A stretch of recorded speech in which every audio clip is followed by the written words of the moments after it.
Hepatitis के बारे में कुछ बताया गया है ना। आज हेपेटाइटिस डे है, उसके बारे में ठीक है। 2 मिनट थोड़ा शांत रहिएगा। हेपेटाइटिस डे मनाया जाता है, तो आज हम लोग हेपेटाइटिस के बारे में बताने आए हैं। तो हेपेटाइटिस लीवर से जो सूजन हो जाता है, वायरस से, ड्रग से, दवाइयों से और किसी बीमारी के कारण भी हो सकता है। हेपेटाइटिस में मेनली लीवर में सूजन हो जाता है। लीवर का तो बहुत सारे फंक्शन है, बहुत सारा काम है, जैसे कि वो हमारे डाइजेशन में बाइल जूस सिक्रेट करके वो डाइजेशन में मदद करता है, बहुत सारे विटामिन उसको स्टोर करता है, या और भी बहुत सारे इसके काम हैं। तो आइए जानते हैं हेपेटाइटिस कितने प्रकार के होते हैं। मेनली हेपेटाइटिस मुख्य रूप से 5 प्रकार के होते हैं। Hepatitis A, B, C, D and E. The hepatitis A and E mainly गंदा पानी और गंदा भोजन से फैलता है।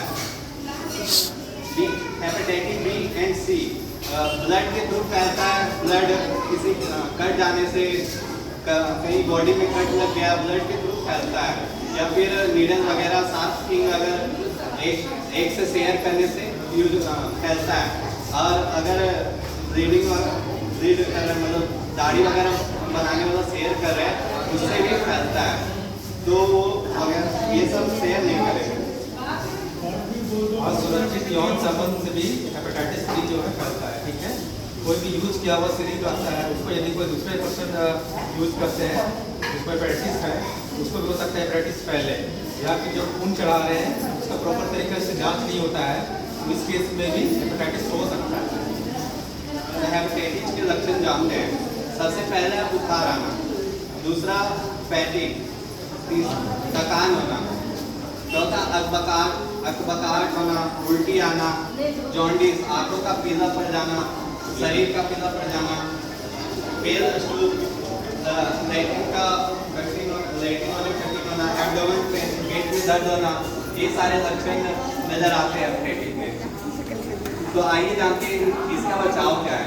तो सबसे पहले गेट वैक्सीनेटेड सारे हेपेटाइटिस बी को छोड़कर बाकी सारे का वैक्सीन अवेलेबल है, तो आप लोग वैक्सीन लगाते रहिए।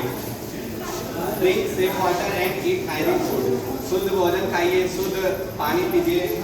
डोंट शेयर ग्लो, रेजर और टूथब्रश एक दूसरे से शेयर नहीं करें। रेजर, दाढ़ी वगैरह बनाने वाला शेयर मत करिए, क्योंकि ये ट्रांसमिट होता है, ब्लड के थ्रू ये फैलता है एक से दूसरे जगह।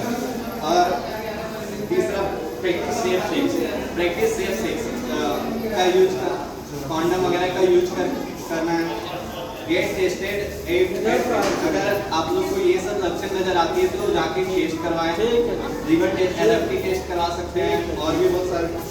वॉश हैंड रेगुलरली, हमेशा लगातार खाने से पहले हाथ धोते रहें। और ये मदर से बच्चे में भी ट्रांसफर होता है, तो गर्भवती महिला से बच्चे में ट्रांसफर होता है। इसका उपाय है यही है कि साफ सुथरा खाना या भोजन खाना। बोल रहे तो वैक्सीन हर साल लगाना पड़ेगा। नहीं, उसका 2 डोज आता है। बच्चे को जन्म समय लगता है, उसके 6 सप्ताह 10 सप्ताह जो शेड्यूल रहता है ना, उसी में लगता है हेपेटाइटिस बी वैक्सीन, है ना। बड़े को भी लगता है, जो खासकर जो क्या बोलते हैं इस सब एरिया में काम करते हैं, जैसे डॉक्टर हो गए, जो नर्स हो गए, या फिर जो सर्जरी वगैरह करते हैं, बड़े लोग, नॉर्मल लोग को लगाने का जरूरत नहीं पड़ेगा। नहीं, जैसे कि आप पॉल्यूटेड जगह पे रह रहे हैं तो आपको चाहिए। अगर उस एरिया में आप काम कर रहे हैं, वैसा कोई काम कर रहे हैं जिसमें खून वगैरह का क्या बोलते हैं कंटामिनेशन होने का रिस्क ज़्यादा रहता है, तो उसके अंदर आपको वैक्सीन लगा रहे हैं, ठीक है। नहीं तो बच्चे को तो ये रूटीन इम्यूनाइजेशन जो हम लोग लगाते हैं उसमें लगता ही। अच्छा, मेरे एक बच्चा का मतलब लगा हुआ नहीं है, बचपन में लगा हेपेटाइटिस बी नहीं, बच्चा का मेरा लगा हुआ नहीं है, तो बाद में लगा सकते हैं।